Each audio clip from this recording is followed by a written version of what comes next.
So my name is Agnese, and I work at the Neurophysiology Lab at the Clinical Research Center in Brescia.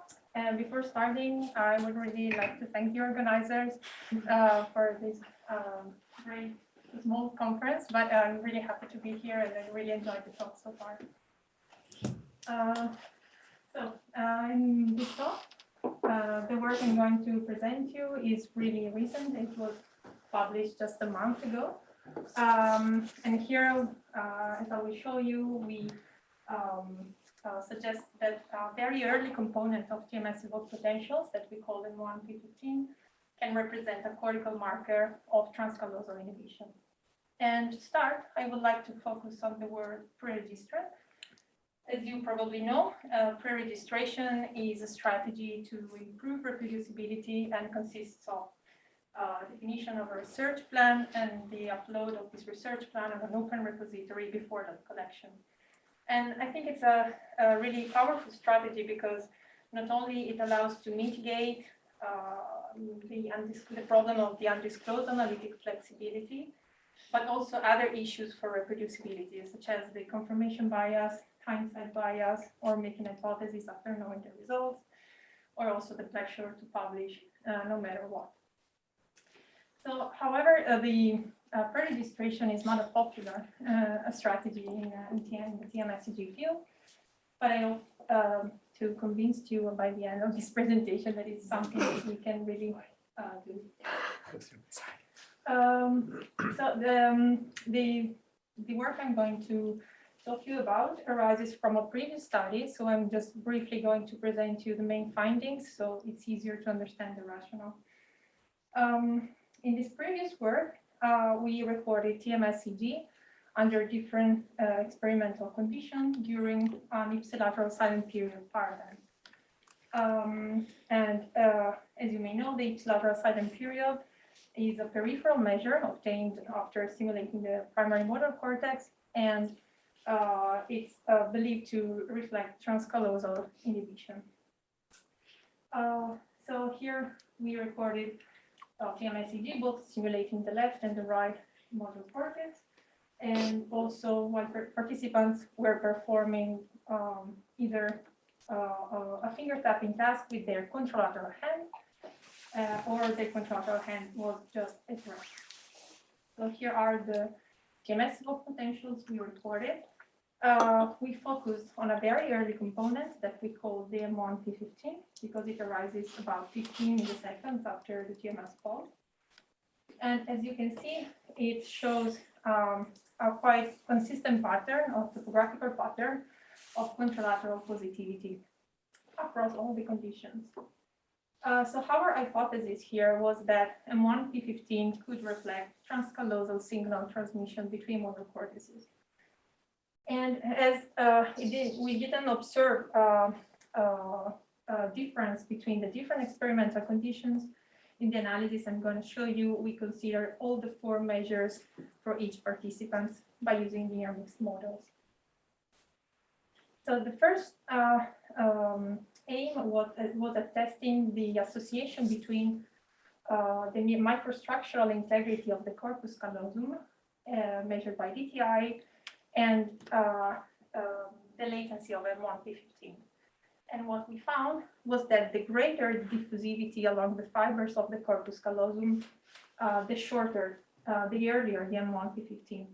And our interpretation here is that M1P15, was that the greater the diffusivity along the corpus callosum, the faster the signal transmission.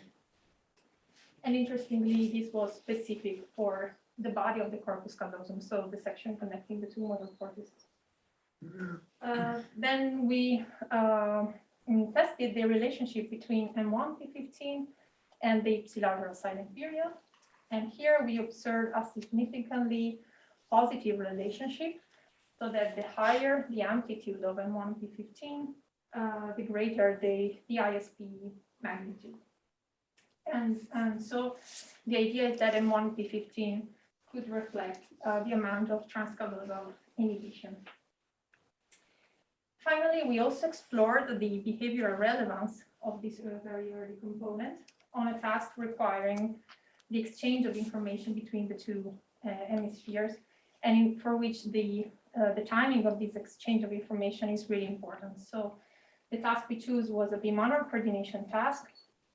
And here we observed, again, a positive, significant relationship, but interestingly, the best predictor of performance was not a very short M1P15 latency. So a fast signal transmission per se was not the best predictor for bimanual coordination, but actually it was the asymmetry between left to right and right to left transcallosal communication. So at this point, we were very enthusiastic about our results. So we asked ourselves whether they were reliable. So we designed a new study with the following aims. First, we aimed at validating M1P15 as an index of transcallosal inhibition by replicating the link with the epsilon signing period. Then we also wanted to evaluate the behavioral relevance by, again, replicating the associations I just described you. And also, we were interested in understanding this relationship when M1P15, when TMS-EGs were recorded during the bimanual tasks. Because in the relationship I showed you, M1P15, as you remember, was recorded during the ISP paradigms. And finally, we aimed at inducing the task-dependent modulation of this very early component, and by manipulating the activity of the contralateral hand, as this manipulation has been shown to be effective on the lateral side anterior, and so we expected it also to affect M1P15. And as you can see, we had two replication aims and two, let's say, extension aims in this study. At this point, we defined the methods, we defined the pre-processing pipeline and the planned statistics. We ran a pilot. Then at this point, we pre-registered the study on open science framework, and then we continue with the data collection, analysis, and paper submission and publication. I would just like to go a bit in the detail of the study design. So for the first aim, we recorded TMS-EG during an ISP paradigm, both simulating the left and the right hemisphere, as in the original study. Then to assess the link with bimanual coordination, separately, we recorded the behavioral performance in two different bimanual tasks, in which only the sequence task was expected to have a link with bimanual coordination, because it relies on the transcallosal signal transmission. And this was just as in the original study. Then we recorded TMS-EG also during the bimanual tasks, always simulating the left and the right hemisphere. And for task modulation, we had two conditions in the ISP paradigm in which the contralateral hand could be contracted or relaxed. So as you can see, the experimental design was quite complex for a single session within subject design. And let's go to the results. So in this figure, I'll just show you the TMS evoked potentials.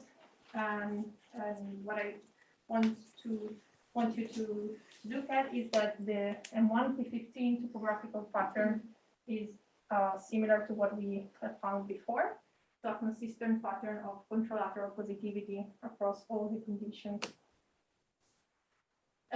Then regarding the first aim, so assessing the link between M1P15 and the ipsilateral silent period, we successfully replicated this relationship. So we can consider M1P15 as a reliable marker of transcallosal inhibition.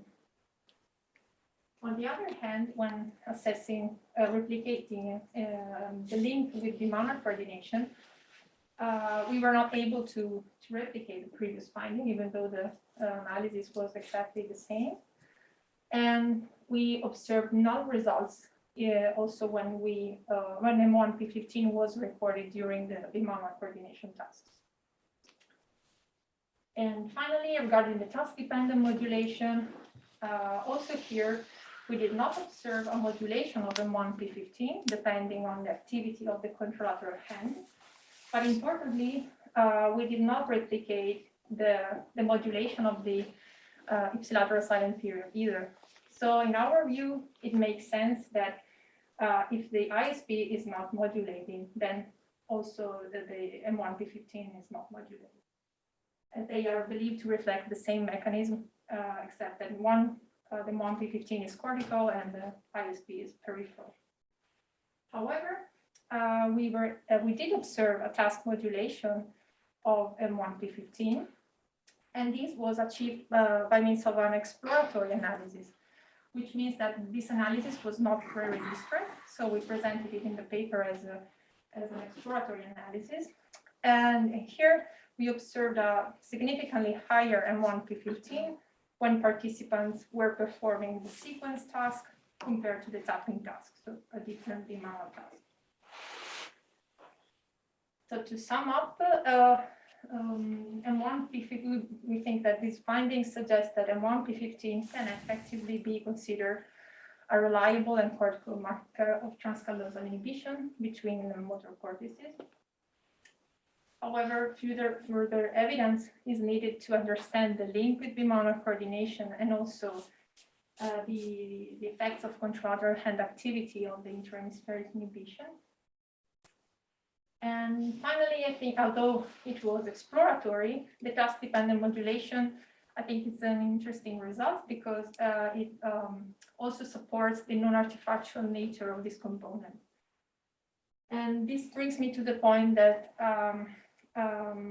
within subject task modulation could be a strategy to overcome the issues of artifacts and somatosensory reappearance. I think somatosensory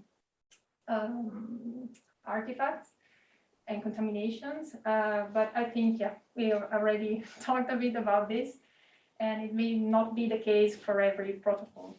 Again, because if we are talking about pre and post, we have all the issues that we already discussed. But I think at least in a design like this, the fact that to have more than one condition could be a good strategy. But what I think is the most important take-home message from this work is that pre-registration of TMSCG studies is hard for sure, but it's feasible and it's worthwhile. And I would also add that it's needed to really boost reproducibility and transparency of findings in this field. And finally, I will just conclude my talk by saying that even greater benefits may arise when the pre-registration is combined with large-scale collaboratory efforts. And I will show you a slide that you have already seen today. So here you can also see the whole group. So I just zoom out a bit from what Thomas already said this morning by highlighting that the TEPs initiative will focus on the register reports approach, which is I like to call it the more advanced pre-registration approach, in which the study undergoes peer review before the data collection. And although the first study aims at testing the reliability of TMS potentials, but the TEP has also other aims for the future, which are testing the validity of TMS potential for TMS EG indexes, namely what do they represent, and also whether they can be considered a biomarker for a given clinical total population. So study one is which was proposed by the core team, is to set the basis for future studies that then can be proposed by anyone on any TMSCG index addressing one of these three main goals. So please have a look on our website and feel free to contact us for any question or curiosity. And special thanks go to the people who worked on the pre-register study with me, so Marta, Guido, Clarissa, and Eleonora, to all the members of the Neurophysiology Lab, and to you for your attention.